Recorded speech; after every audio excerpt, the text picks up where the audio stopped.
All right, guys, we are live.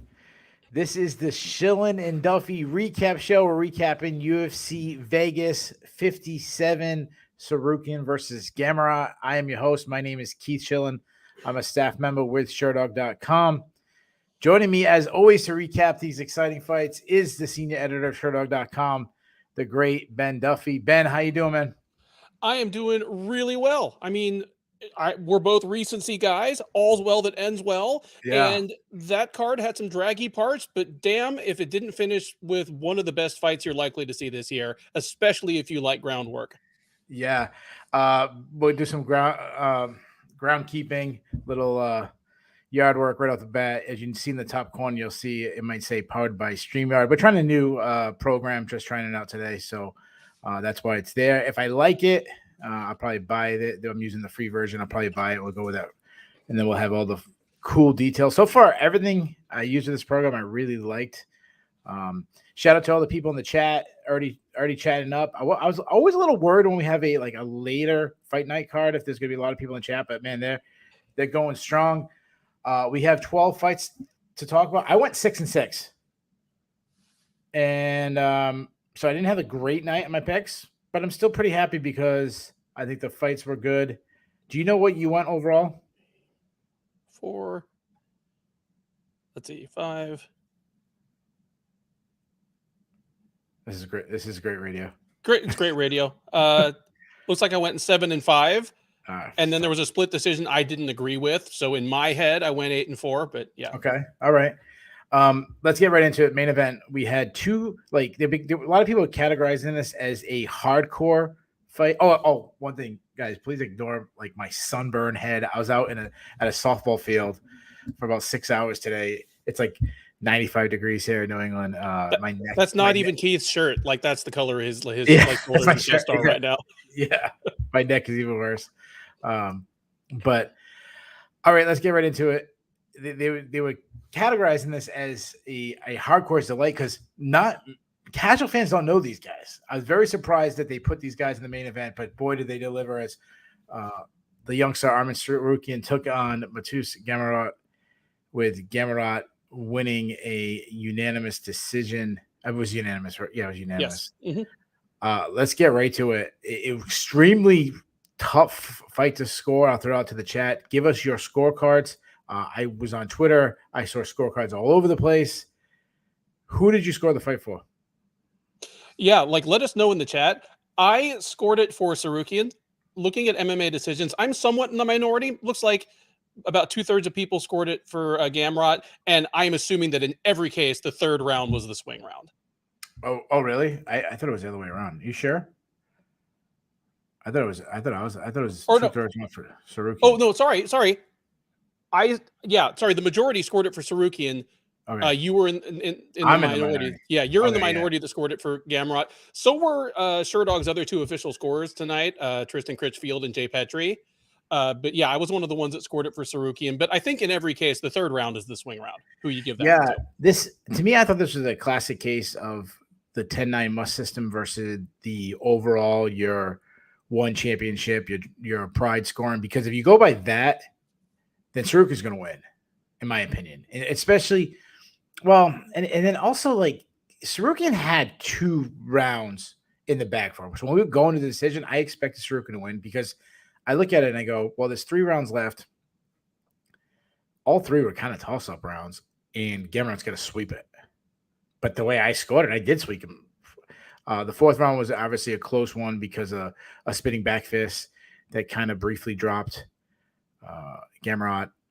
The 3rd was more of, do you score Tsarukyan's punches and kicks compared to Gamrot's takedowns and control? It was such a close fight. It was one of these ones I feel like if I watched it multiple times, I might score it different ways multiple times. I can agree with that.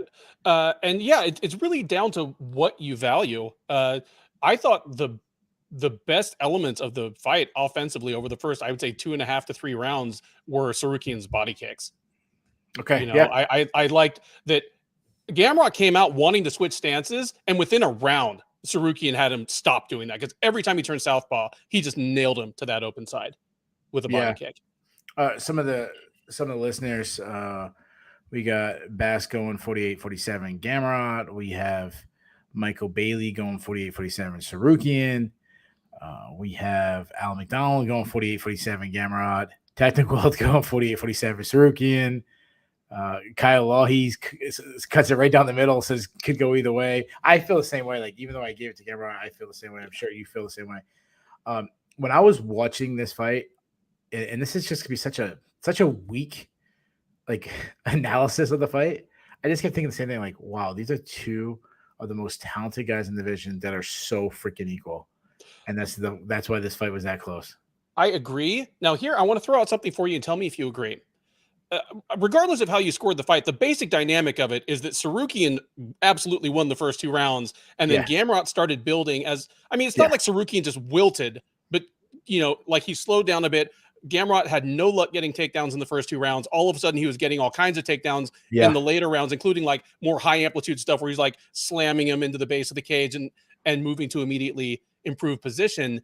Considering that this was Arman Tsarukyan's first 5-round fight, I think he's going to come back better from this. Oh, absolutely. Yeah, I'm glad you mentioned. There's so many things I want to say about this. One, a lot of it has to do the way Tsarukyan was fighting the early rounds. You mentioned the leg kicks. I shouldn't say leg kicks. The kicks, especially the kicks to the body. That takes so much energy to turn your hip over, blast a hard body kick. Obviously, it'll drain your opponent for getting kicked in the gut, but also this big explosive. He was getting the takedowns early, even though Gamrot. So he would get a takedown, and Gamrot would Grammy roll or something and create a scramble, and he'd do all this work, and then nothing would happen. And then when Gamrot was going for takedowns, it was more like just blocking singles. So it wasn't this big, huge movement going on. So I think a little bit of the way Tsarukyan was fighting kind of drew him out. He also, they're built differently. Like Gamrot's a little taller and lengthy, while Tsarukyan's very chiseled and jacked up, and he's got a lot of beach muscles on him. So I think that hurts. But also, you mentioned the 5 rounds.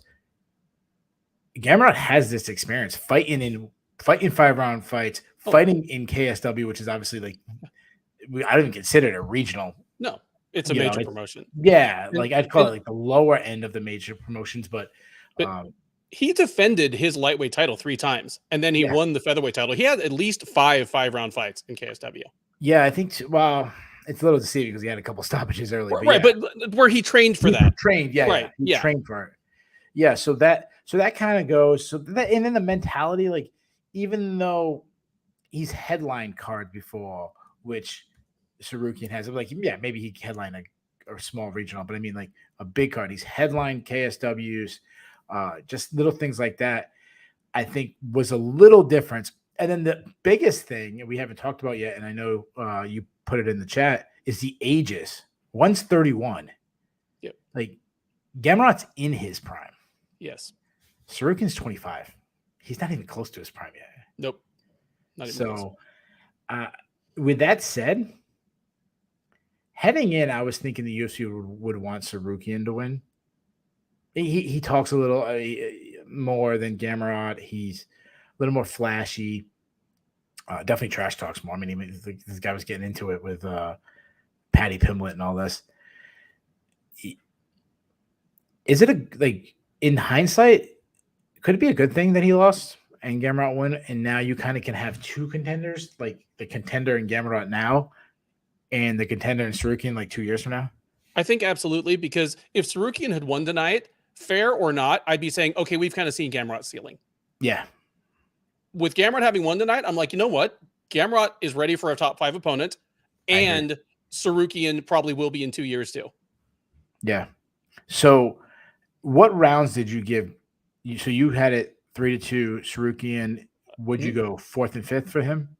I gave Tsarukyan the first 3 rounds. I gave Gamrot the 4th and 5th. Okay. So then we almost had it the same way. So the only one that we were disagreed on was the 3rd. Yeah. And I think that's probably going to be the case for most people. I think that's the 4th is tough too, though. The 4th was tough too because of the spinning back fit. But the way he recovered so quickly and got a takedown, got his back, was controlling, like backpacking him, almost going like, to me, even though the spinning back fist dropped Gamrot, Gamrot was the one who's closer to finishing the fight in that round. Yeah. I saw some people on Twitter like really mad at like our scorecards for that one.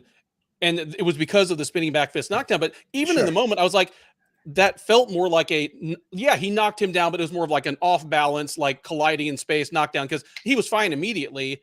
Yeah. And, he was working for a choke at the end of the round. Yeah, I was still comfortable scoring that round for Gamrot, like no question to me. Yeah, and he was already on the hips on Tsarukyan, like as he's going down to the ground on the spinning back fist. I'll say this because I saw people all over the place talking about like, oh, how exciting is this wrestling? I saw some of the chat people saying that I was going to be super excited because guys know I love my wrestling. I love my scrambles. I love when people say that wrestling's boring. High level wrestling like this it will never be boring. That's why I challenge people, like when the NCAA tournament's on ESPN, you'll see this in a whole bunch of matches nonstop. I mean, I always say the best couple hours of the year is the NCAA finals. This is what you'll get match after match after match. So there's a little plug for my other favorite sport. Guys are throwing out. Do you want to move on to matchmaking already? Guys are already throwing out who they should fight next. Absolutely. All right. So you want to do the winner or the loser first? I'd say we might as well go with the winner. Actually, let's do that. All right. Yeah, we'll do the winner. Gamrot called for Justin Gaethje. But now we're not going to do our matchmaking yet. We'll do the UFC. Does the UFC give him Justin Gaethje? The UFC probably does not give him Justin Gaethje. I agree. If he ran right through Tsarukyan, it wasn't a controversial decision, or I shouldn't say controversial. It sounds more like a debatable decision, or like highly contested decision. Yeah, maybe if he goes in and subs him in like a minute, sure. So I agree. If they did book Justin Gaethje, who would be the betting favorite? I bet Gaethje would be a slight favorite. Yeah, I think so. I'd be close though. It would be. Who would you take? I would take Gaethje just by a bit. I don't know who I'd take in that one. I'm living in the moment. I know I'm living in the moment. So let's do this. Who would you, if you're the ultimate supreme emperor of the UFC? If I'm the emperor, I'm doing the Gaethje fight because that sounds like a absolute burner of a fight. Yeah, it absolutely is. It's really fun. I was thinking about it, and I was just like, man, Gaethje still is so marketable. Do I want to put him in? But it really did. Like, I consider it, and I go, I don't want to give Gaethje. He's such a huge name. I feel like Gamrot still needs maybe another, like a lesser name before that. And I'm like, who could get him over? I'm like, who's Justin Gaethje light? And I thought of Michael Chandler. That works for me. I mean, Gaethje and Chandler both have the same problem at this point. They are big names, and they're probably top 5 guys on talent, but they've lost to the other guys up there. They need a step back, at least in terms of name value. Guys working their way up have earned a shot at a bigger name. So it's a similar idea. Yeah. Michael Bailey threw out Justin. He threw out Gilbert Burns. Then he said, "Oh, that's 170." But Gilbert Burns used to fight at 155. High low goes Gamrot versus Beneil Dariush, which a couple people could see that. And really, if you go and buy it, I'm assuming so. Let's talk about it for a second. So high low goes Gamrot versus Dariush. If you do that, that means Makhachev versus Charles Oliveira. That hasn't been announced yet, right? I don't think it's been officially announced, right? Not officially. No, but it seems like that's pretty much a done deal. And then that would have to be the number one contender matchup, no?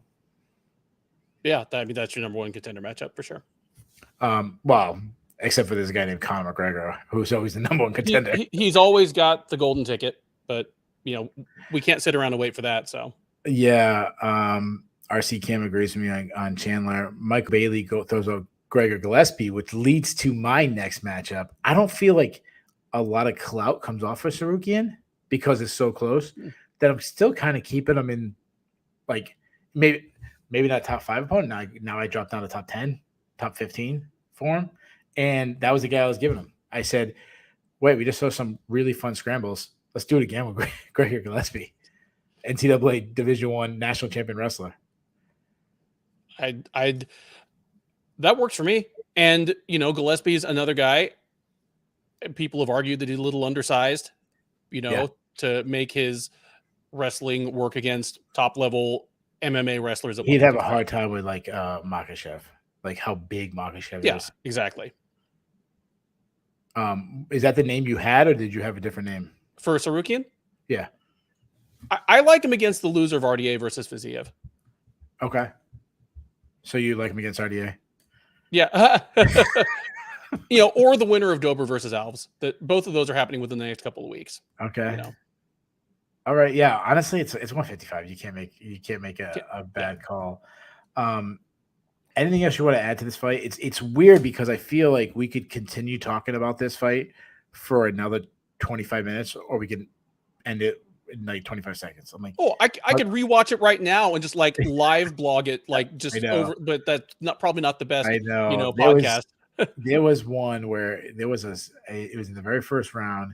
It was the second or third time Gamrot went for a kind of a gravy roll. And then he comes out the back door. He Grammys rolls underneath and comes out this back door. And then while he's doing that, Tsarukyan rolls through and he ends up behind. Oh, it was just such fun scrambles. I mean, I couldn't imagine if it was actual wrestling match throwing out points like crazy for reversals and but. All right, I'll throw out one last thing about this. Okay, sure. One thing I love that Gamrot did, and so important, it was either late in the second or early in the third round. Tsarukyan's going for a takedown. He ends up with what's basically a low single, and Gamrot is standing there in the middle of the octagon, just hammer fisting him to the head. Yeah. And I say a lot of the time, the other half of takedown defense is making the other guy pay for trying. That's right. Anytime you see a fight where some guy went like 0 for 20 on takedowns or 1 for 20, and we're going to get to one in a few minutes, I'm always like, how did he get 20 tries? Yeah, how was he able to keep trying? And in the case of that other fight, it's because it was fine to just let the other guy continue to blow out his gas tank. But generally speaking, if a guy is just trying takedown after takedown, it's because the other guy isn't making him pay for trying. I liked that because it made it so that Tsarukyan couldn't just hang out there for like a full minute and nudge until he got his takedown. He had to disengage because he was getting punched in the head. Yeah, when I used to coach wrestling, I used to tell the guys, like, when someone's shoots in on you and you sprawl out on them, you got to make them pay. I want their forehead bouncing against the mat. Mm-hmm. I want you hipping hard into them. I want you cross facing mean. Like, I want to make it so that they don't want to be in that position again, so they stop shooting. If you can take away their offense, dude, crossface, a good crossface, the original MMA, dude. Give a dude a bloody nose, like in his little high school headgear. Oh yeah, absolutely. The other thing that was really impressed, every single time Tsarukyan tried running any front headlock game, Gamrot was out.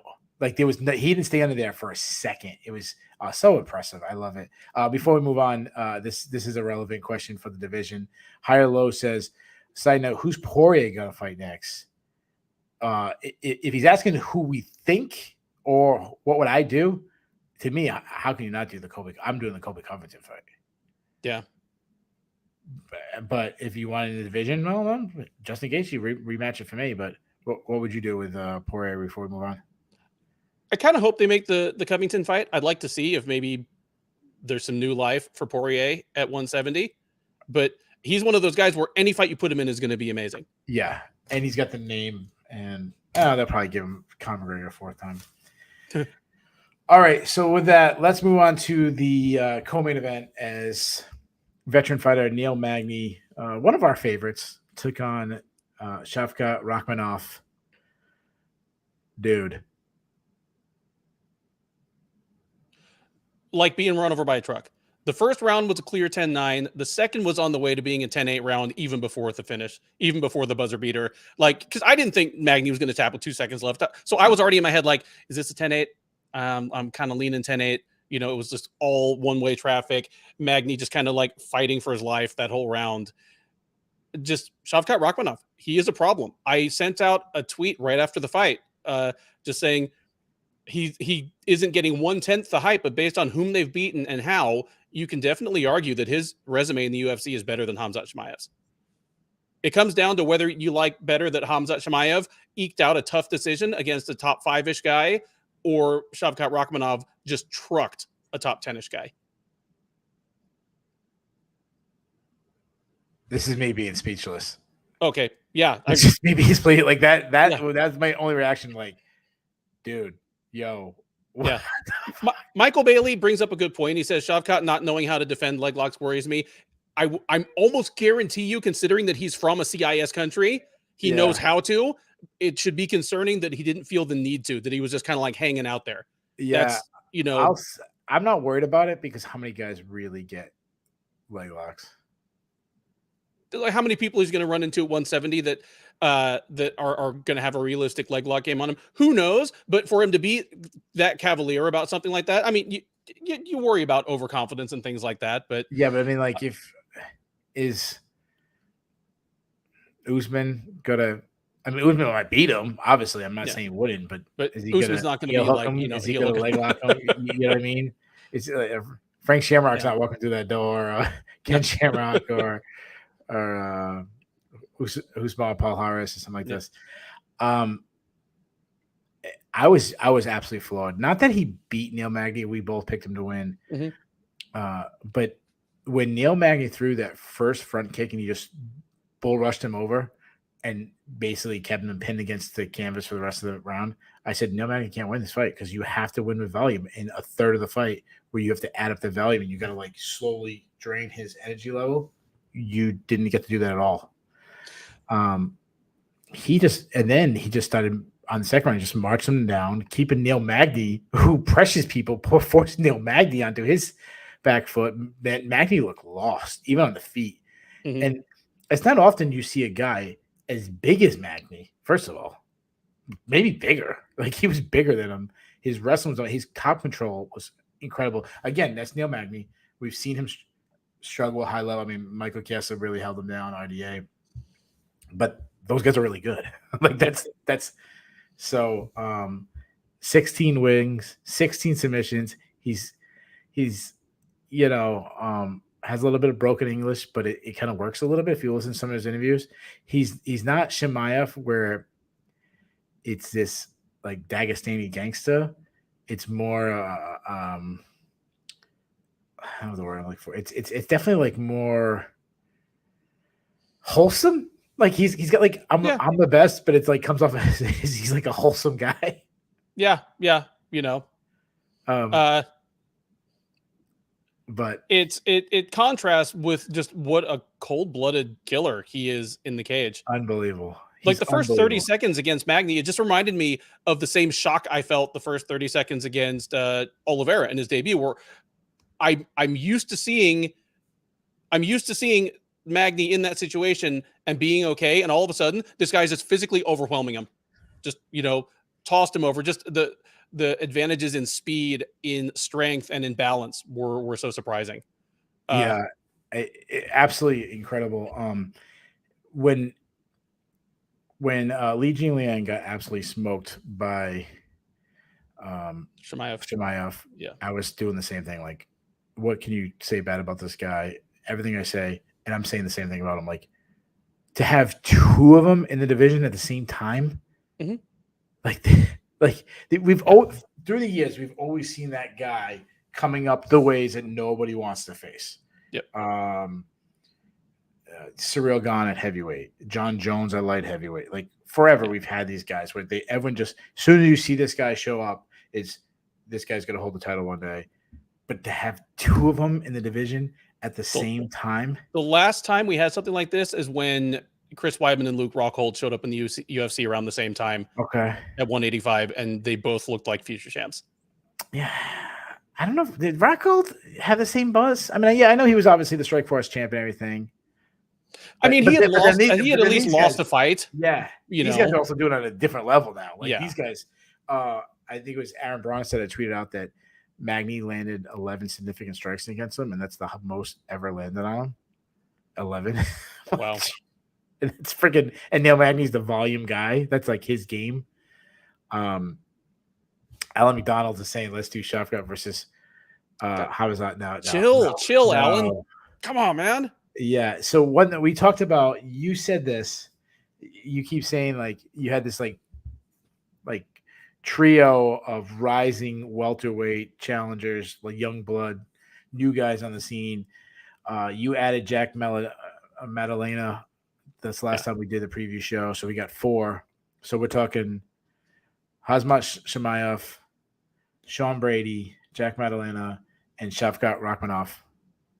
Rank them for me. How about this? Do this. Actually do this. I have a feeling. I think it's pretty obvious in the top 2. So to build the suspense, do a reverse order. Give me 4-3 down. For the bottom one, give me Sean Brady. I think he's great. I think he is probably going to be like a perennial top 10 guy, but his fight style, I think he's going to come up against the wall first. He's going to take a loss first when he can't overpower somebody and he runs out of gas and maybe loses to somebody, give me Jack Della Maddalena next. I'm always there's always a wait and see with a hot shit striker. Yeah. Fair or not, it's always, wait until Conor faces a wrestler. Sure. Oh yeah. I've still got Shavkat Rakhmonov in second, but it is nose and nose. And even though I'm the one who made the argument that Rakhmonov has the better resume since arriving in the UFC, I'm a sucker for the hype, man. Like there is something out of the ordinary when Chimaev is in there. And now I've seen him in a close fight too. So I know that he's not just some front runner who's going to wilt when like somebody puts it on him. Because I saw him against Gilbert Burns, and he had to undergo some adversity, and he was fine. Yeah, we have Rakhmonov as he doesn't have the height Chimaev, and some of that has to do with the personality. But I think the hype is here now. Like it might not be that. Like I was at a bar. It was last time I got to watch a UFC in a bar. It was when I was on vacation. Actually, I was with a listener, which was actually pretty dope. But we watched the fight, and the entire when Chimaev came up, he got the pump from everybody. It was Chimaev, and was like, whoa! I knew he was a star. I didn't realize it. Rakhmonov might get a little bit of that. Like I don't think because of the English, the lack of English with him, it won't be as much, but. If he can learn a little bit more English, and he does speak English, but if he can learn a little bit more, and there's stuff that you can, pun intended, hang your hat on. He wears that Ushanka hat that like it makes the papaja that all the Dagestani guys wear like look like this conservative little like beanie, but comparison because the dude's got like a full fucking dead deer on his head. Like it reminds me of he cuts a remarkable figure. It reminds me of like Rocky IV, the guys hanging out with Drago. Like not Drago, but the guys hanging out with him. Like like it's badass. It's scary. I'll do my list. So it kind of looks like I think I would put Madalena 4 just because of who's he's beaten so far. He has to be 4. Well, Brady's beaten better guys at that point. So I got to give him 3. But I think of potential, like how far I think they can go. If we could do it that way, I think I would probably have the same way. Brady 4, 3. As 1 and 2. I'll still go Chimaev number 1 because he beat Gilbert Burns. Like that's the best win. And it was a close fight, but it wasn't like he clearly won. And we know how good Gilbert Burns is. Gilbert Burns almost won the title. He almost knocked out Kamaru Usman. Yep. But Kyle Lawley says, I just don't think Shavkat loses until we see him face a better, faster athlete with good wrestling. I agree. So who is that? That's the question. Who's a better, faster athlete? Colby Covington. That's about it. I would say Covington has good wrestling, but is he a good athlete? I think he's a very good athlete. Okay. And he's obviously he's super durable and has some of the best cardio in cardio. The game. Yeah. I just don't think when I think of Colby Covington, I don't think explosive. Well, his hand speed is actually pretty fast. So yeah, I guess so. I just think of a guy who just uses cardio as a weapon and the ultimate cardio guy. When you have all the sex with the girls that he has, even as like an undersized, like 5'10" welterweight, I'm more comfortable with the idea of Colby Covington dunking a basketball than like Josh Parisian or Alan Bodeau. I'm not moving on yet because we're gonna breeze through that fight. Rakhmonov called out Stephen Thompson, and I think that's behind him already. It's interesting you say that because that's the very first thing I thought. But then as I started kind of like looking through who's in the division ahead of him that doesn't already have a fight booked, or like it almost makes sense. He needs a name more than he needs a win. Yeah, I agree. I think he needs a name more than he needs a win. So I'm going with a bigger name. Like, and we really think this guy's a star. I'm giving him a big name. Now, this is again me being supreme emperor. Because this guy's not taking this fight. But I'm giving Jorge Masvidal. That's what I do. Damn, what did Jorge Masvidal do to you? that should be part of like Masvidal's like ordered like community service for punching out Covington. We sent you to 1,000 hours of picking up trash on the highway and 15 minutes with like Shavkat Rakhmonov in a cage. Yeah. Punishment. You can fight Rakhmonov in a 5-round fight. Or you can do 5 years in prison. I'm like, I don't know, man. I might take the time. I might take the time. How about Magny? I mean, obviously Magny, he's always a tough out. Like, to me, he's at the point, and I hate calling guys gatekeepers because the definition of a gatekeeper is all over the place, in my opinion. Like, there's a gatekeeper to the contention, there's a gatekeeper to get to the UFC. Like, there's there's like just different kind of gatekeepers. I want to give a guy who's rising up a chance to get a ranked name, get tested. I'm giving him Michel Pereira.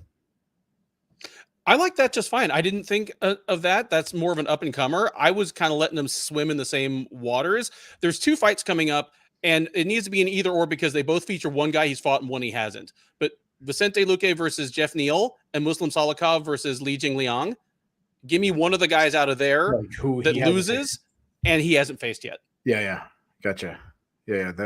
We'll throw this out of the chat. Tell us. I don't really care who Magny fights, but give us who you would match up. Yeah. I mean, it doesn't matter because Magny's going to fight them all eventually. He's like the Pokemon collector of the welterweight division. Right. He's going to catch them all. It's when. Yeah, I was surprised like Magny's not reaching out. Like, hey, I heard Misha Tate's looking for an opponent. You do it. So yeah, just throw out there who you would put Rakhmonov against. We'll make it interesting. We'll read those while we talk about this next terrible fight. Yep. We always complain about like unranked heavyweights being on the main card, but this one seemed like really awful. Like barely UFC level heavyweights. Yeah, there's unranked, and then there's like whoever loses this fight is probably gone. Yeah, like you could have who's the guy there? Fred Flintstone, the one who got. Ivanov. Yeah, Ivanov. Like he's not ranked, but he's like he's there. He's on the cusp. Like, or an Andrei Arlovski fight. It's Andrei Arlovski. Like you can't bury him. But like these guys, Josh Parisian and Alan Badeau, this should have opened the card. Like who in their right mind thought it was better off than putting Nurmagomedov, Chris Curtis, like behind these guys? Dude, I have no idea. This one made no sense because you knew that it was probably going to be a slop fest of a fight too. And was it ever? Like it was fun because I was laughing out loud at what was happening before my eyes. Alan Badeau basically in about a 15-second period goes from knocking Josh Parisian out, looks like he's going to knock him out, to being pinned against the cage, getting with like 10 seconds left in the round, get pinned against the cage, and Josh Parisian just bashing him with shots. Yeah. I mean, another ref might have stopped that, even though, I mean, it's not like Badeau was going out, but he was just kind of sitting there getting punched in the face. Fights have been stopped for less. I mean, by the definition, he was definitely not intelligently defending himself because he's incapable of intelligently defending himself or doing anything intelligent when he's on the ground. Yeah. Like he slides right into the vacancy that Greg Hardy created for the most, like the worst ground. Yeah. I tweeted out, I think Greg Hardy has a bet. Like if Greg Hardy and Alan Badeau just had a straight jiu-jitsu match, I'm thinking Greg Hardy. Yeah. Greg Hardy. And honestly, and then when you add MMA with like strikes, I'm giving like Greg Hardy on top is scary. I think Alan Badeau makes Greg Hardy looks like freaking Charles Oliveira on the ground. Yeah, I got Hardy by like flying triangle in that one. Yeah, James Scott. Well, I'm gonna I love James Scott one, the slap and titties fight. So yeah, I got this new feature so I can try to put this up. So this is playing around. I'm still kind of learning, guys. But yeah, like we're just like the UFC. We're just going to put comments up in the corner. It's great. Yeah. So the way to get on is be like, this is a podcast! Exclamation point! Exclamation point! Exclamation point! These guys are really talking. This is why Sherdog is the best show. Yeah, the only time I've ever had a tweet, I did make it on once, and I forgot what I said, but it was simply like, "This is why I love MMA." Like, bam. Or I probably tried getting on that, but this is why I love UFC. Bodo, as he's walking out to the cage, the UFC booth is going. The UFC is going to Paris in September. Bodo wants to be on that card, and I'm like, dude, why did you even speak that out into the universe? Because now it's going to happen anyways. They're not going to cut him. They're going to listen. I don't know if any listeners are from France. I doubt that.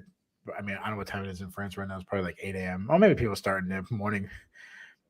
Do you really want Alain Badeau being your representative for France? Like, if you go to France, like, put Tsarukyan as your heavyweight. Yeah. Anyways, we already talked too much about, unless people keep making jokes about them being fat. Kai Lahi says Michael Chiesa for Shavkat. It's an appropriate matchup. Yeah, it really is. I think Shavkat trucks him. I know too, but it just like Chiesa's so hittable on the feet. It just makes sense. I still give him Jorge Masvidal, but yeah, like that's probably the name they're gonna do. Anyways, before that, Thiago Moises took on Christoph Giagos, and Thiago Moises ran right through Giagos. Got a takedown, took his back, got a one-arm rear naked choke, really impressive. I have nothing else to say. Like, when he does his jiu-jitsu, he's good. Yeah, and had to work for it every step of the way. Like, Giagos did not want to concede the takedown, did not want to concede the back take, fought the hands. I mean, he did everything you're supposed to do, just a step behind a really elite grappler. Yeah. Thiago Moises is still a problem on the ground. Yeah. Yeah, I don't know. I mean, we could have matched maybe. He did headline. Actually, can I do that? I'm gonna pull the curtain up back.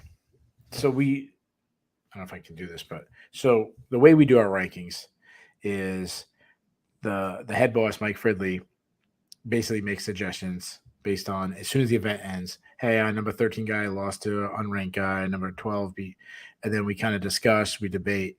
And right now he has Moises over Gamrot. I think he has Moises at the 11th spot, Gamrot at the 12th, Tsarukyan at the 13th. I'm arguing for Gamrot to be over Moises. Agree or disagree? I think Gamrot should be over Moises. Yeah. All right, and so we have to do like Survivor with this too. So we have to like get packs. So that's what I was doing. I was doing it on the air, getting Ben in my pack. Yeah, I mean, we talked about this. Like, this is Moises' best win, and before this, his best win was probably Bobby Green. Yeah, the only reason, and a lot of people thought he lost that fight. Yeah, like he kind of floated into the top 15 based on beating a couple people in that next pool down. Where, sorry, yeah. I lost my train of thought. But yeah, no, Gamrot beat Tsarukyan, which I think is a way better win than anything Moises has. Yeah, I agree. And honestly, when you run right through your opponent and submit him that quick, I'm trying to find something to talk about. Like other than, yeah, he's really good jiu-jitsu. We knew that. The one thing that's impressive about it is Giagos is a Brazilian jiu-jitsu black belt. Again, not all black belts are equal. Obviously, we know that. Not all schools are equal. And Bass is not liking the chokes. It looked pretty lame. That's the Grant Dawson special, apparently. Speaking of which, man, Grant Dawson standing next to Moises right after the fight. How did Dawson ever think he could fight at 145? Wow, he had sneakers on. He had sneakers on, but his shoulders were also wider. Like, he just looked a size bigger. I mean, I know, like, yeah, he's not in camp for himself, or at least not in his final cut. But yeah, it's like Kenny Smith standing next to Shaq. Like Shaq, I play point guard. Michael Bailey makes I kind of agree. I thought Giagos was going to fare a little better in that fight. Yeah, so did I. Like we both picked. I think maybe and be a little bit of combination. Like I'm not super high on Giagos, but I feel a little better about him, and I wasn't super high on Moises, so I thought less of him. Now I'm like, I don't know, was it a bad showing by Giagos, or was it a really good showing by Moises? A little bit of both. What do you think? I think it's mostly just Moises's best skill set matched up against Giagos's worst skill set. I mean, they fight 10 times. Maybe Moises wins 7 out of 10. Yeah. Or 8 out of 10. But maybe that's the only time it looks that bad, because it goes right into a wrestling sequence, into a back take, and it's just over. Yeah, absolutely. Before that, Umar Nurmagomedov took on Nate Maness. Nurmagomedov close to a -1,000 favorite. We were saying that the line was off. Well, one of us was saying that very much. The other one was like, yeah. But one of us was saying the line was really off. It apparently wasn't big enough. Like, Nurmagomedov is really good. Like, that was one of the themes. Like, the young guys, the 2 new guys in the main event, okay, they kind of cancel each other out. But Rakhmonov, Nurmagomedov, the young, rising, scary boogeymans in the division that no one wants to face, they looked really good. And Nurmagomedov's wrestling is off the charts. His wrestling is off the charts, much like his namesake cousin. His top control, once he gets there, is just absolutely suffocating. The difference is that he's already a better striker than Khabib ever was. Like, at least a more diverse. I think you forget that Khabib was getting interest to be a professional boxer, and he was going to fight Floyd Mayweather. I think you forgot about how good the UFC Hall of Famer. Can I just say something for a second? This is just me being an old, grumpy old man. Like, when it's close to midnight, do we need like a UFC promo for the next pay-per-view? Like, UFC, listen, it's a fight night, and people stand up till midnight to watch with 2 not names, or we're watching. If you're staying up to watch Josh Parisian and Alan Baudet slapping titties, and you're watching that at midnight, they're going to watch the pay-per-view. Like, we don't need the promo. Yeah. Anyways, we've already seen the promo. Like, has anyone not seen the promo yet? If you're watching that, like, everyone's seen saying I don't care about the belt. I don't know what a belt is and all that. Like, we've seen it. Yep. I want to show off. I want to show what I can do. Yeah. It's about my legacy and all this. Okay. Yeah, back to Nurmagomedov. He hit this inside trip right in the very beginning. There was a first takedown. He got a body lock and went to inside trip. It was like Henry Cejudo, like what we see. Like, that was incredible. Let me ask you. Let's do this real quick. We talk about it all the time. It might be the best division in MMA. Who would you favor him right now? His next fight, he fights anybody in the division. Who would you favor over? Betting favorite. All right. Betting favorite is a good question, because he may be the betting favorite at this point until he loses. But I mean, if everybody's an option, his next fight. Like, seriously, like, you would think he'd say something falls out and they match him up against Aljamain Sterling in his next fight. He may go in there as the betting favorite, whether I agree with it or not. Yeah, it's at least like close to a pick'em. Yeah, and Aljamain Sterling is a wizard on the ground. Yeah, Aljamain Sterling he's an outstanding wrestler, and he's outstanding in scrambles. He's a fantastic submission artist. Yeah, I mean, he's favored over Dominic Cruz, right? Yeah, he's definitely favored over Dominic Cruz. Favored over Jose Aldo? That's a good question. Like, that may be the one outlier, just because Aldo's takedown defense has traditionally been so impregnable. Yeah. I'm just thinking like TJ Dillashaw would have to be favored over him.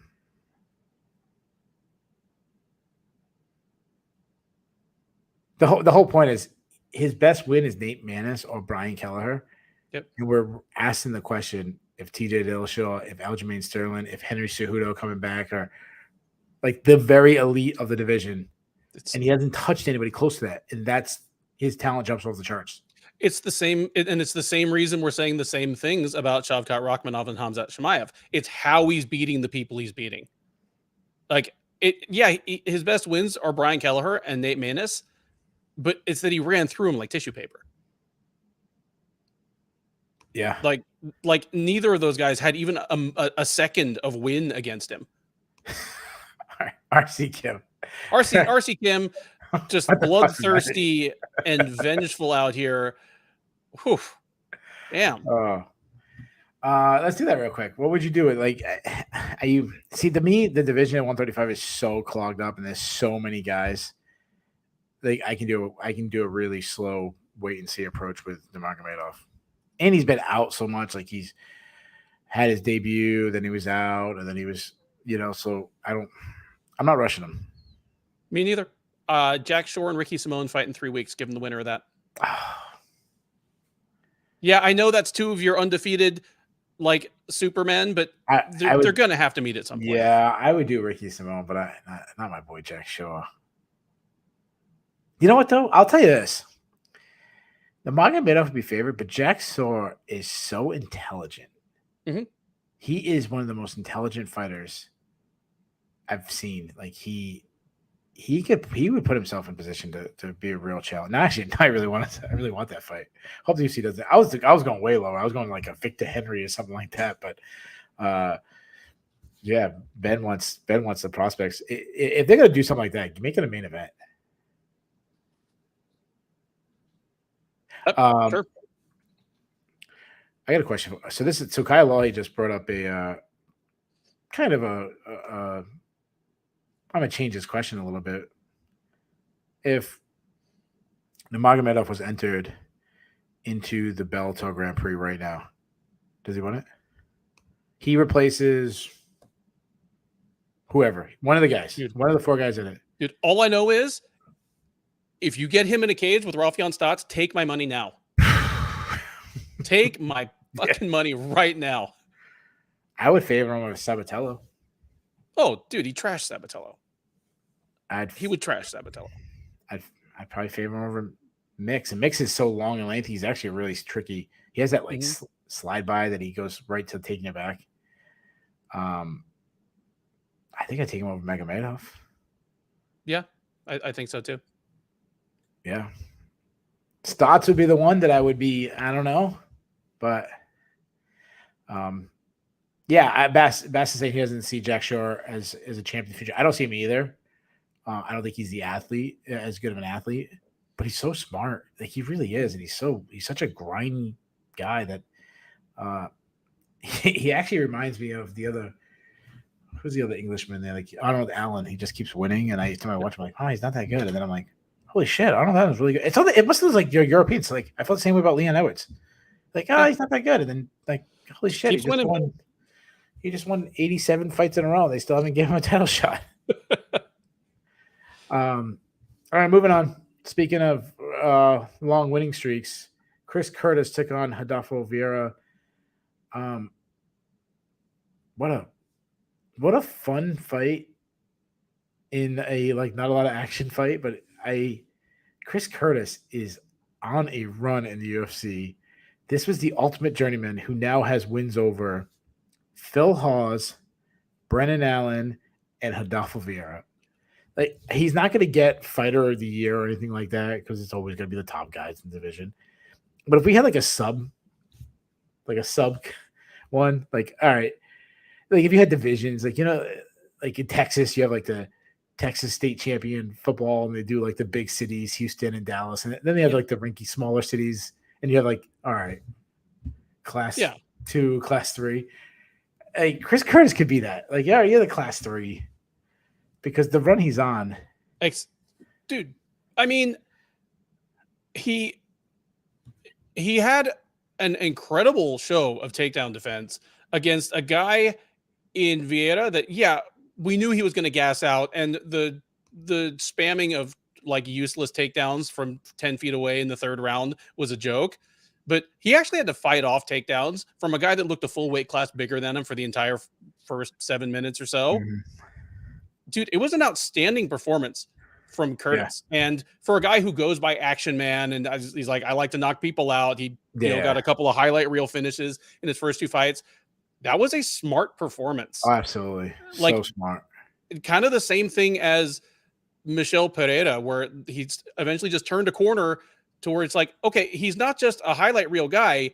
He's capable of fighting a smart fight to his best advantages to beat maybe a more skilled fighter.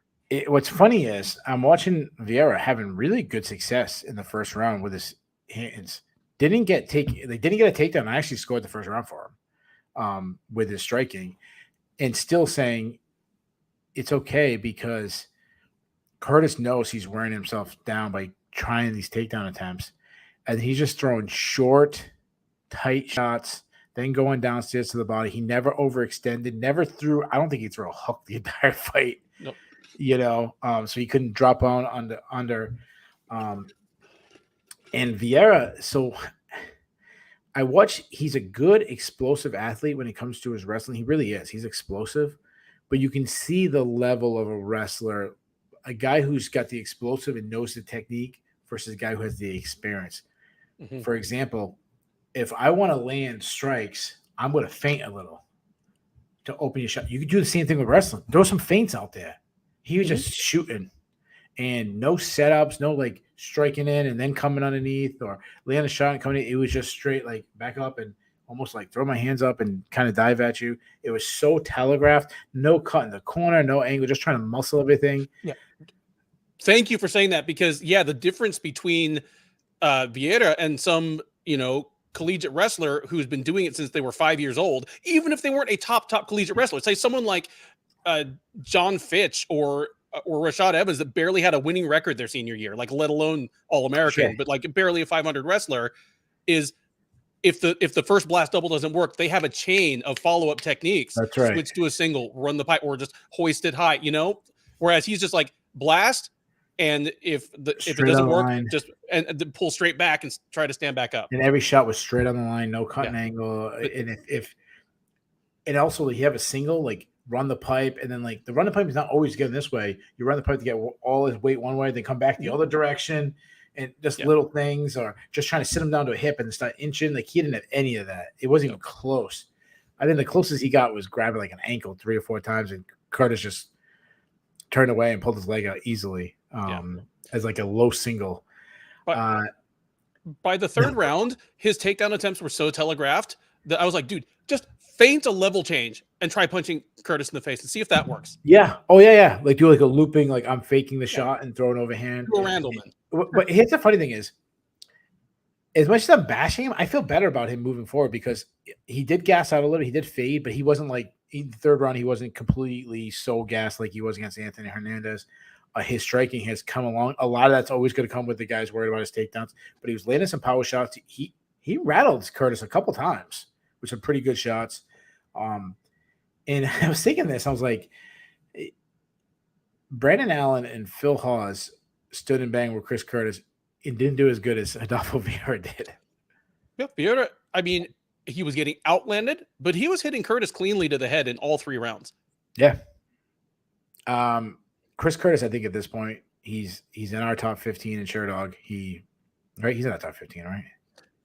I'm not sure. I'll have to look, but he's right there. Then he's got to be because Allen was on the cusp, and so is Hawes. So yeah, he probably is. I think he did make our list, but I want to give him a name. Like it just you win 3 like that. The name I'm going to go with, I'd give him Kelvin Gastelum. I'm 100% good with that. Yeah. Did you have any other names? No, that works for me. And I will throw out the chat if anybody thinks who Chris Curtis. Really, it doesn't feel good. Like I don't know anybody who's not rooting for this guy. Like everyone loves this guy's story, like forever. And then you're almost one of these ones where you just face the UFC, like, hey, everybody was telling you to sign this guy. The hell were you waiting for? But just good timing. Bass goes with Ian Heinisch. Like, yeah, that's the realm. The Kelvin Gastelum, Ian Heinisch. Yeah, I'm okay with that. Moving on. Tafon Nchukwi took on Carlos Ulberg. And Ulberg just starched him with a left hook that Michael Bisping is famous for, a left hook, but he kept calling it a jab for some reason. I don't know why. Well, I mean, it almost started out like a jab, and he like changed it to like a left hook on the way out there. Like I thought it was a creative looking thing, you know? Okay. Yeah, I don't know. What I love about Alberg is he obviously he got knocked out by Kenny Nchukwu, and that would kind of got off his bandwagon. But it was his Dana White Contender Series fight where he finally started focusing on MMA. Like he had an MMA fight like 10 years ago. Yep. Then it was like 8 years later he has a fight. Then he's doing all these kickboxing, and then finally when he got signed for the Contender Series, like, oh, I'm just going to focus on MMA. So he's brand new, and he's got back-to-back wins in the UFC. Like I feel a lot better about Alberg. I mean, yeah, it was one shot, but I mean, it was a clean shot. Super clean. The ceiling is going to be set by the fact that Alberg is already 31 years old. Yeah. And had an extensive kickboxing career. He's not one of these guys that had 10 kickboxing fights. You know, like serious kickboxers have 100 fights. He's one of those guys. So he has who knows what kind of wear and tear on him. And now he's going to need to learn multiple new skill sets, but it's going to be fun while it lasts. Yeah, it is going to be. And he's with the right team. I mean, we've seen that team do wonders with a decorated kickboxer. So I'm not saying he's going to be Israel Adesanya, but I feel good about him. Like I don't know who's going to match up against next, but there's a good chance I'm taking him. Yep. I think that was probably my best call, the Alberg. We were both on Alberg, right? Oh yeah, we're both on Alberg. My worst call was TJ Brown versus Shillan Bakov. I know I screwed that name up terribly. Yeah, I really thought TJ Brown was going to win this fight, and I was pretty confident. And terrible call by me. Couple things. Shillan is really big. He's a big dude. He's a tank. Yeah, like he's not that tall, but he's just like burly as hell. I knew he was a good wrestler, but I underrated his wrestling a little bit. Like he was trucking TJ Brown with some takedowns pretty easily.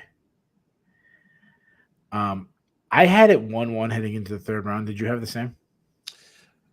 I actually scored both of the first 2 rounds for Brown. I'm one of the few people that scored the fight for Brown.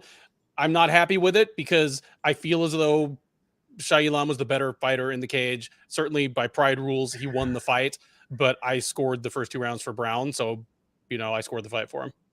Michael's killing me with my pronunciation. Listen, guys, Ben is the pronunciation guy. I'm the good looks. Like that's how it works. The Shillan. I had it 1-1. I had the first round for Shillan. I gave Brown the second one. I thought James Krause, and I love James Krause as a cornerman. Like we're both big on James Krause. When to me the third round is like you go in the third round and your corner's telling you need a stoppage, and I'm sitting there like, does he? He just needs to win this round. And I think when you say that, you just limit. He doesn't want to wrestle now because he thinks he needs a stoppage. Mm-hmm. And then there was a time where Shillan took down TJ Brown, didn't really do much. It was just kind of holding him down and kind of stalling. He was tired with about a minute and a half or so without much offense. TJ Brown reverses it, and I'm like, just throw punches, ground and pound, you're going to win. And James Krause in his corner is going nuts, saying, let him up. You need to finish the fight. He keeps screaming it out there. And then he's going for like submissions that aren't there. He's trying to finish it, and he loses position. And I'm like, I think his corner may like cost him this fight.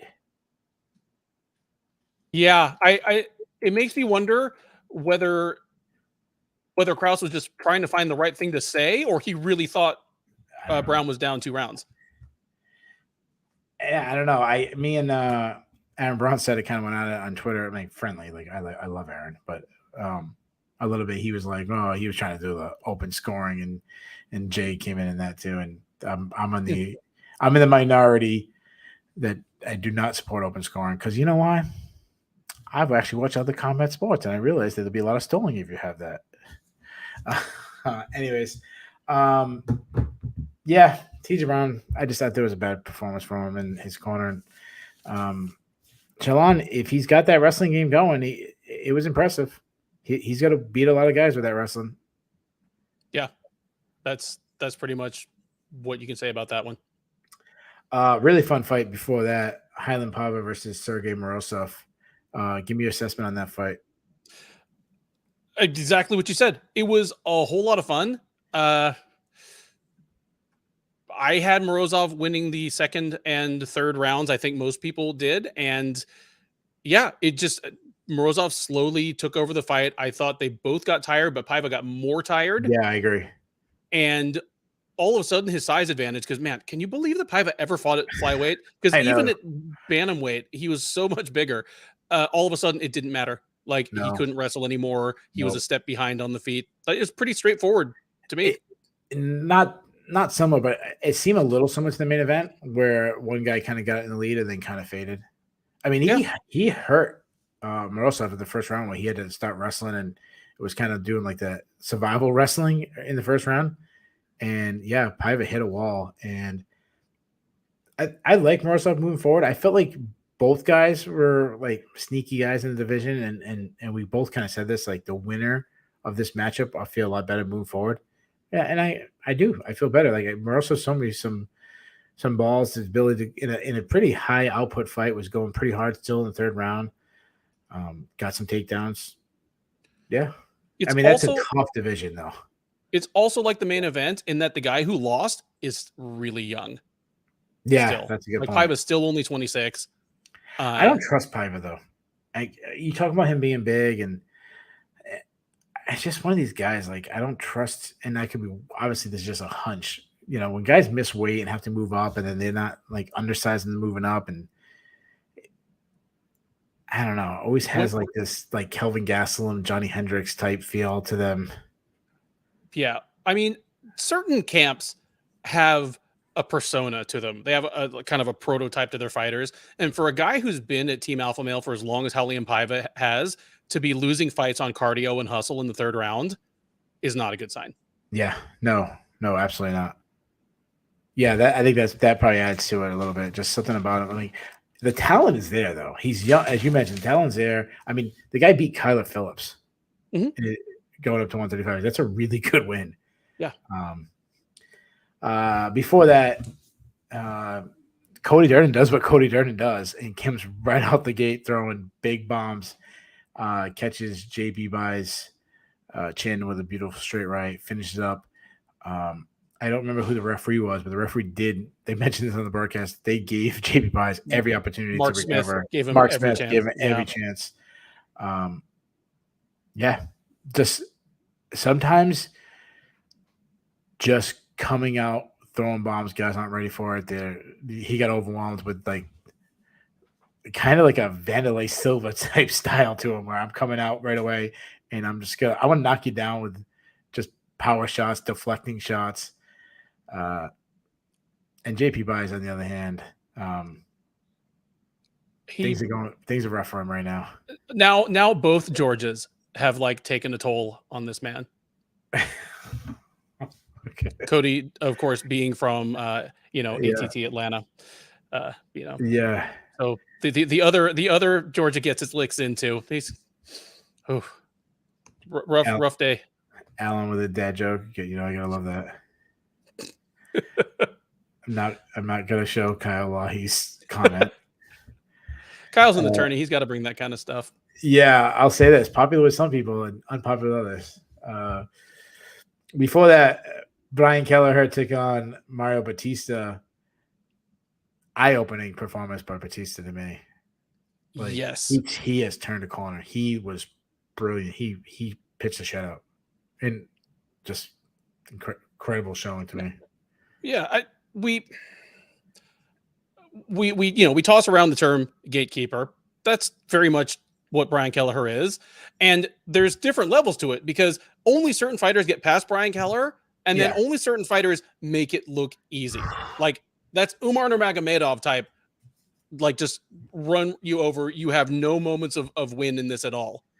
That's that was this performance by Bautista. He was supposed to win, and when you're supposed to win, it takes a little more than just winning to really make an impression. He made an impression. Yeah, he looked fantastic.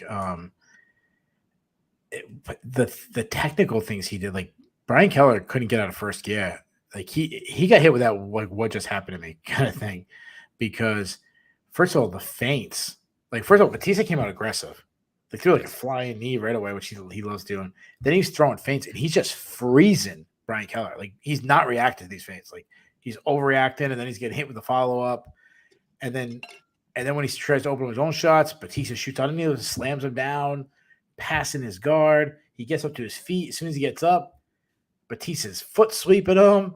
Then a scramble ensues, and he's got his back, and he's got a choke in. It was like that last scramble where Kelleher was spinning and was on his way out, and Bautista just stayed right with him, like kind of almost swung out past him, sunk in the far hook, and took the back.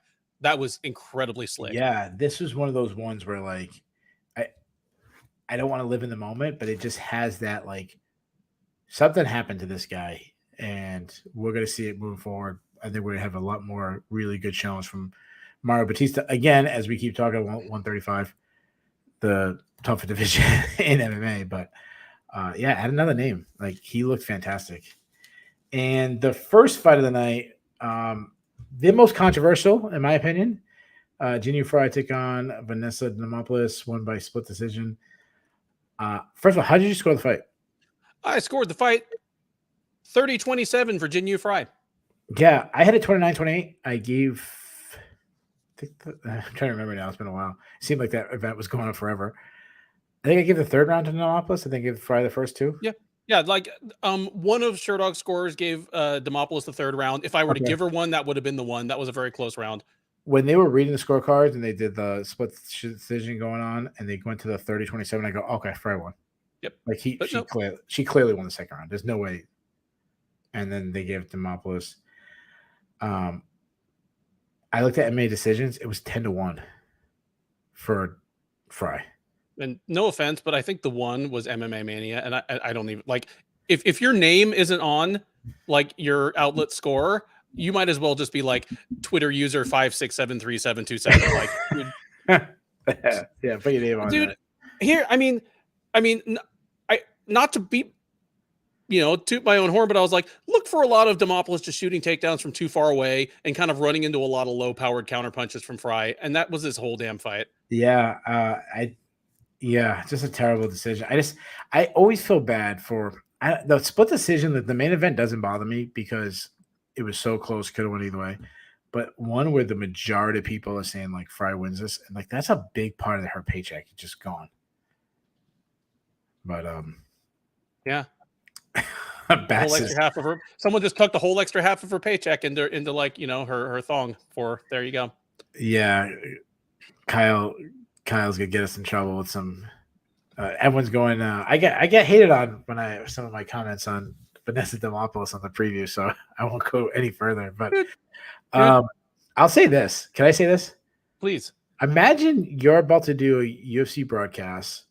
You just dropped some good cheddar to get yourself a nice suit. And the first fight of the night, you got this sweaty, bloody girl jump on you all over your suit. Yep. I'm dropping her ass on the canvas. That's pretty much it. Anyways. Yeah, like sweaty, bloody, didn't win the fight, jumps up on you. Yeah. Yeah. Frey. Oh, all right. One last good point from RC Kim. Frey seems like she gets the short end of a lot of bad decisions. I agree, but she has no one to blame but herself because she has cultivated a fighting style that does not win rounds decisively. All of her rounds are closer than they need to be. The Grusander fights, though, I thought she got the. She good benefited in the second Grusander fight, I think, for sure. I thought I gave both of them to Grusander, and I remember one of the Ashley Cummings fight I gave. She just I don't know if she gets the bad end of close decisions. She just gotta have close decisions. Yeah, she's not a finisher, which I mean nobody at atomweight really is. No, not many people at strawweight, but she's so low volume. Yeah, she's low volume, low power when she does hit, and she herself is pretty defensively sound, like all of her rounds are going to be close. So yeah. I think that's what I think just how it's going to be. It's it's very Angela Hill. Why is Angela Hill?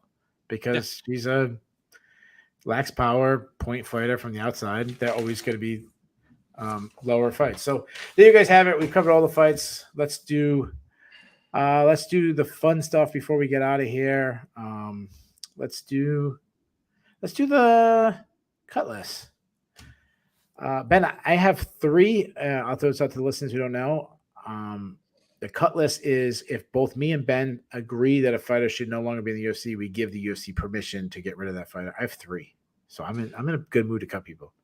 I have 1, 2. I have 3 as well. Wow, so they have to be on both mine and Ben's lists. So, do you want to start with Alan Boudreaux? I don't like if I run the UFC, Boudreaux is gone. Okay, we both if France has any pride in itself, it doesn't want him on that card. Because the UFC would have to sign a new fighter just to bring someone in that he wouldn't be like a plus 200 underdog against. He's so bad. Yeah, and all the listeners put out in the cut list who you guys would have on your cut list, and we'll read them out there. I have Brian Kelleher. This might be the surprise one. Oh, I am surprised. He's 35. He's got 2 first-round submission losses in a row. He's 35 in the best division in MMA, in a division that is not for older guys. Yeah, I obviously you don't have him on your list, so no, that means I have someone on my list that's not on yours. Yeah, which is Tafon Chukwi.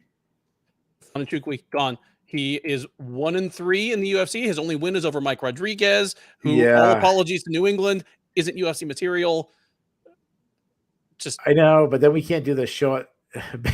We can't do the bigger, wide, and tall jokes. Everybody looks like against William Knight. Yeah, they already fought each other. Did they? Yeah. Oh my god! How did they beat him? Good grief. Bass is saying bring back Jorgen De Castro. It's always a good time to bring back Jorgen De Castro. So I say you saved Brian Kelleher. I saved Tafon Chukwi, and neither one of us saved JP Bays. Farewell, JP Bays. I'm very sorry. Yeah, 3 losses in a row. And his chin is gone. His chin is gone. And the thing that he's supposed to be good at, he's not even a very good wrestler for MMA. That's the problem. It's really weird. It's really, really weird. I know that he was on the South African national team. Just, it doesn't matter. He's not a good MMA wrestler, and that's his best skill. Yeah, and it's funny because I don't think 125 is his weight class, and I think that's why we've seen him get knocked out by Chin, because he was taking shots from Montel Jackson and did not get knocked out. Montel Jackson's a big hitter, but I think he's just also undersized. He's one of these guys. He's probably better at like 130 than 125 and 135.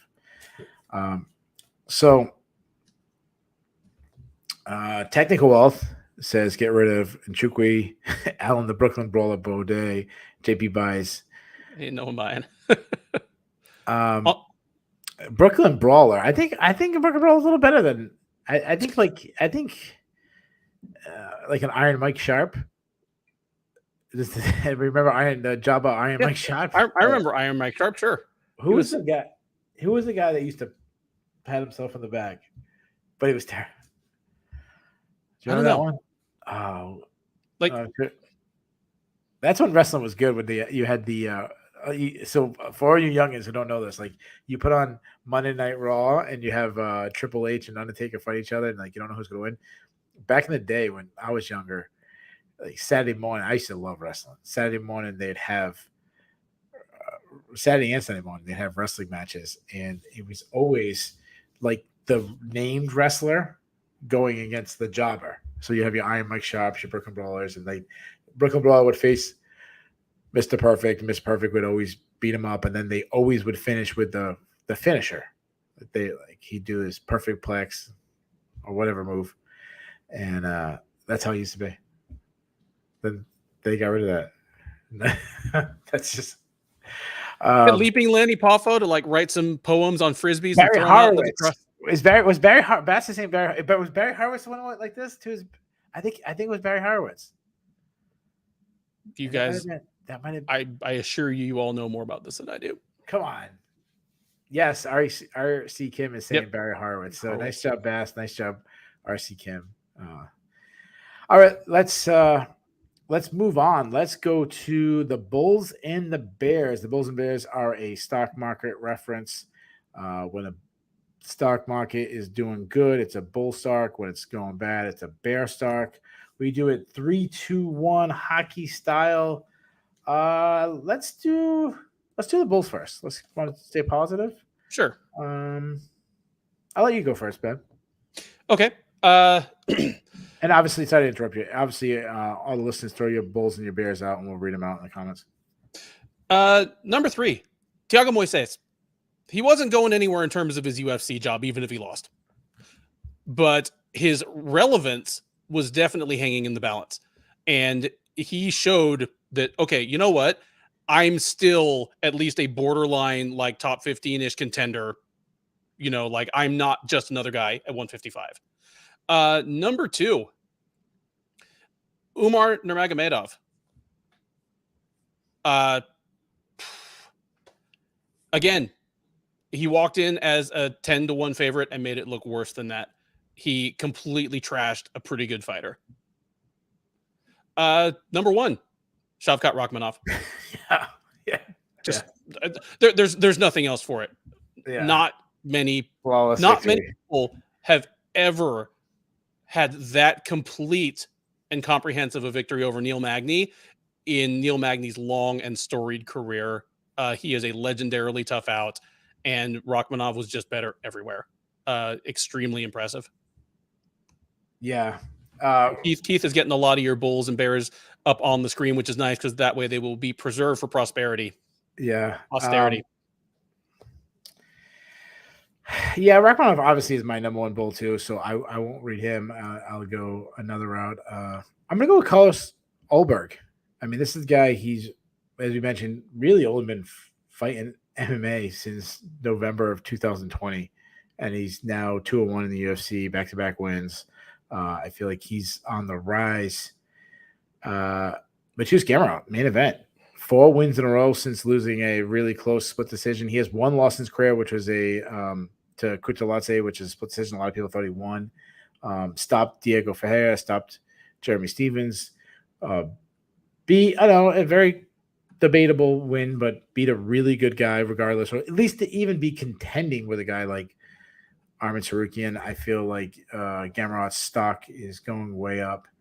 And number 1 was Chris Curtis. Chris Curtis now 3-0 in the UFC. Phil Hawes, Brendan Allen, and Rodolfo Vieira. I mean, many people didn't have the faith that Chris Curtis would even reach the UFC to now be ranked, and we're talking about him fighting big names. And I think it was Jose Youngs from MMA Fighting tweeted out, like, don't forget, Chris Curtis retired from the sport like 2 years ago. And to be doing this, he retired and then got brought back to the PFL in the same night. But Chris Curtis. So let's see if I missed any. You want to read some Bulls out there that I didn't put on the screen, or Bulls, both main event guys. I think that's the ultimate lesson of the night, is both main event guys. It was one where neither guy lost a step. Shavkat, Umar, that's what Technical Wealth says. Chris Wiz pointing out that Shavkat is 16 fights, 16 finishes. I think it is now 7 knockouts and 9 submissions. Pretty nice. Or no, 8 and 8. Alan McDonald says too. Wow. Gamrot, Shavkat, and Batista, says Alan McDonald. Yeah, that's, I think the rest of them you put up on the screen. All right, let's go to the Bears. Obviously, the Bears are the negative, so you do not want to be on the Bears list. Ben, I'll let you go first again. Okay, absolutely. Number 3, Brian Kelleher. He's the kind of guy who could hang around for a long time as just kind of a reliable action fighter, good, just kind of gatekeeper, test of up and comers. but if this happens a few more times, the bottom's going to fall out. I mean, you had him on your cut list this time. If he loses next time, he'll probably be on mine too. Tafon Nchukwi. He is increasingly looking like a guy without a weight class. The problem with him is no matter what weight class he's fighting at, he is slow and he's hittable. And if your best route to victory is slugging it out on the feet, you have a hard ceiling. Number one, heavyweight MMA. What an absolutely terrible performance by Josh Parisian and Alan Baudot. And for that to be on the main card, just a reminder of how bad heavyweight is. Yeah, absolutely. So let me read some of the listeners' bears. I've thrown them on the screen there. Technical Wealth didn't like the heavyweight fight either. He just doesn't seem like he likes Israel Adesanya, so he might want to stay away from MMA for the next week. Didn't like the promos. Kyle Law, he goes JP Bays. I didn't read the third part. JP Bays manhood, Michael Bisping stinky suit, UFC card starting late and not early. Bass trashing Alan Baudot's grappling coach. People throwing out Michael Bisping's suit. Well, considering that Alan Baudot is Cyril Gane's main sparring partner, is it any surprise that Gane was completely out wrestled? Yeah, he made friggin' Gane's I'm the best grappler in my gym. What? Yeah, Francis Ngannou used to be known for his terrible wrestling. Suddenly he looked like friggin' Spencer Lee out there against Cyril Gane. Yeah, it's late. I'm getting loopy when I get tired. My number 3 is Highland Paiva.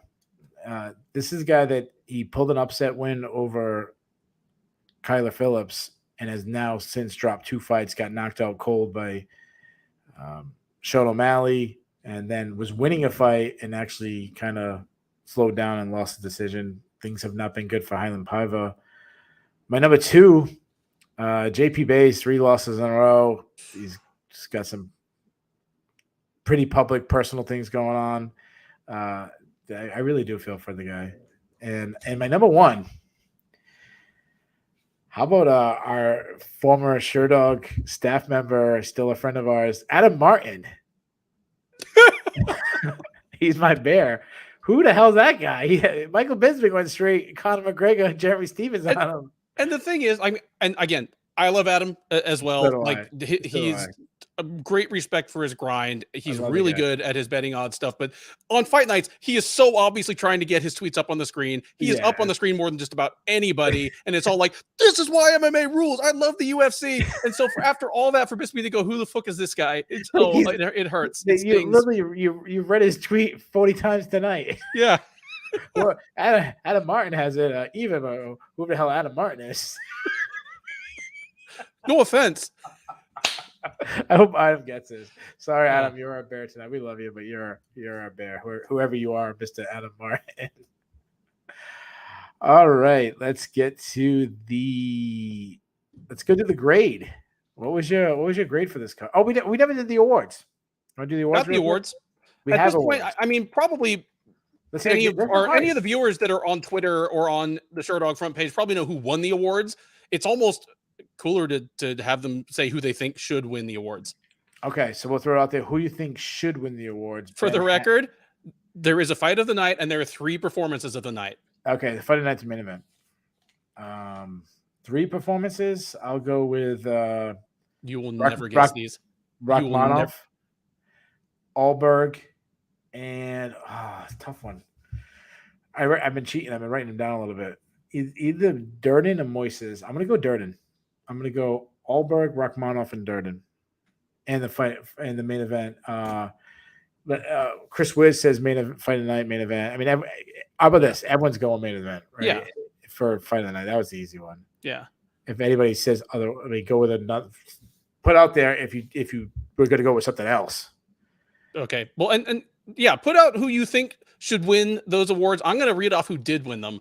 Your fight of the night, of course, your main event, Mateusz Gamrot versus Arman Tsarukyan. It won't be the fight of the year, but it is one of the best fights of the year, and in an unexpected way. Yeah, wrestling heavy fights never going to get it, but this has rewatch value. I'm going to rewatch this fight for my enjoyment sometime in the next month, especially the early rounds. Especially the early rounds.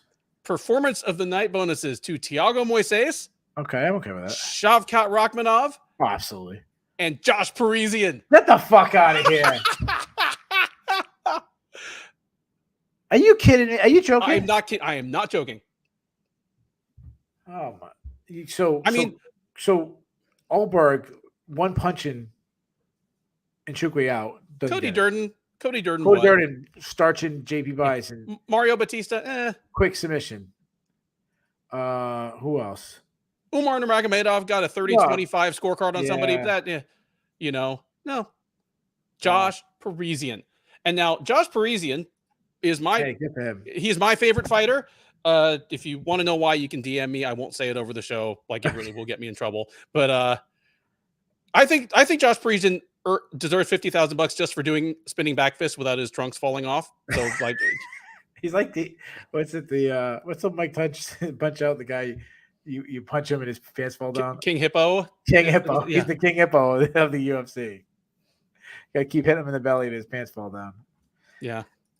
All right. More important question. As the chat was just banging all night. Who's your listener of the night?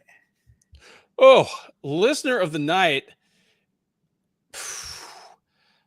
Technical Wealth kind of jumped in early. It had some lines that like legit made me laugh, and some observations like the UFC commercials. I get you overpaid, Izzy, and you need to promote him, but stop. Like, that made me laugh. Like going in on Bisping's suit, So a crowded metal podium tonight, but I am going to give it to Technical Wealth. Yeah. I'm gonna go with a newcomer. I don't know if we've had him before, but Michael Bailey he was chatting it up. He has some really good points. Kyle Law, he was probably leading the pack, but if you get political, I gotta boot you out, buddy. I think Kyle always is in it that he disqualifies himself. He's the Tim Elliott of our show. We haven't given Bassett one in a long time. Bassett had a really good night too. I mean, like, Bass is like an unofficial sponsor of the show. Yeah, that's true. So Chris Wiz came in too late. Yeah. So there you guys have it. We covered. Letter grade for the card. Oh, letter grade. We didn't do it. I go B-. I think the main event saved it for me. Yeah, like the last two fights saved it for me. I'd give it a straight B. I think, because a lot of the early part of the card just dragged. They just, There was good stoppages, but you know what? I think what happened is, following up the last two events right before it, I mean, you had two historically great events. So it was nothing. Everything was going to seem like a letdown. The pacing, the super late. I mean, it's like, I don't know what time it is. It's like 3 a.m. It's 3 a.m. right now. When I'm watching Josh Parisian and Alan Badeau slapping titties at midnight. That's always tough. So, guys, we'll be back. Me and Ben already previewed UFC 276, so catch that. That'll be out really soon. Ben will not be doing the recap, as I'll be having a special guest. I don't want to announce it yet, but I think you guys will. I think you guys are gonna like what we're doing with the special guest. So you guys have it. We'll see you next time. Thanks for listening.